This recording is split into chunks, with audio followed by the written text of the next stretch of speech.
Hi friends, అందరూ ఎలా ఉన్నారు? బాగున్నారా? నేను కూడా చాలా బాగున్నానండి. ఇదిగోండి నా స్టైల్లో సాంబార్ ఎలా పెట్టాను ఏంటని దీని ప్రాసెస్ మొత్తం చూడండి. ఎక్కడ స్కిప్ చేయకుండా లాస్ట్ దాకాను. ఇదిగోండి 2 కప్పులు కందిపప్పు, 1 కప్పు శనగపప్పు వేసి శుభ్రంగా కడుక్కొని పక్కన పెట్టుకోవాలండి. ఇదిగోండి ఇందులో 2 టమాటాలు కట్ చేసుకుని వేసుకుంటాను నేను. 2 టమాటాలేమో చారు మడిగినప్పుడు వేస్తానండి. ఇదిగోండి ఈ 2 టమాటాలు అందులో వేస్తాను. ఈ 2 కట్ చేసుకుని కుక్కర్లో వేసుకుందాము. ఇప్పుడు ఇదిగోండి వేసుకుని మూత పెట్టేసి స్టవ్ మీద పెట్టేస్తానండి. వెలిగించుకుని అన్నీ ఉడికేటప్పటికి అన్నీ కట్ చేసుకుని పక్కన పెట్టుకున్నానండి. ఇదిగోండి ఉడికిపోయింది. ఇప్పుడు శుభ్రంగా పప్పు కొత్తెట్టి శుభ్రంగా మెదిమేసుకోవాలి. పప్పుని మెత్తగా కలుపుకోవాలండి. ఇదిగోండి చింతపండు గుజ్జుది శుభ్రంగా నానబెట్టుకుని తీసుకోవాలండి.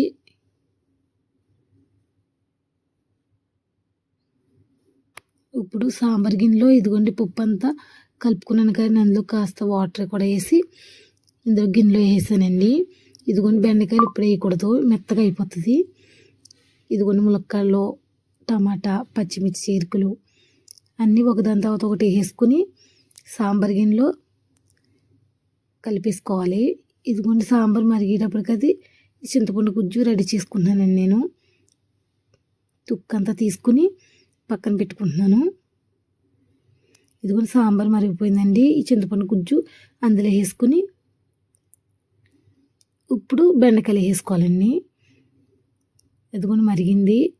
ఇప్పుడు పసుపు, కారం, గరం మసాలా ఇది 1 స్పూను, ఇదిగోండి సాంబార్ మసాలా, తగినంత ఉప్పు రుచికి సరిపడా, ఇదిగోండి చిన్న బెల్లం ముక్క, లాస్ట్ పైన కొత్తిమీర అన్నీ వేసుకున్నట్టు పోపు పెట్టేసుకుందాము. పోపుకి అయితే అన్నీ వేసుకున్నానండి. ఇదిగోండి రైస్ బ్రాన్ ఆయిల్తో పోపు పెట్టుకుంటున్నాను నేను.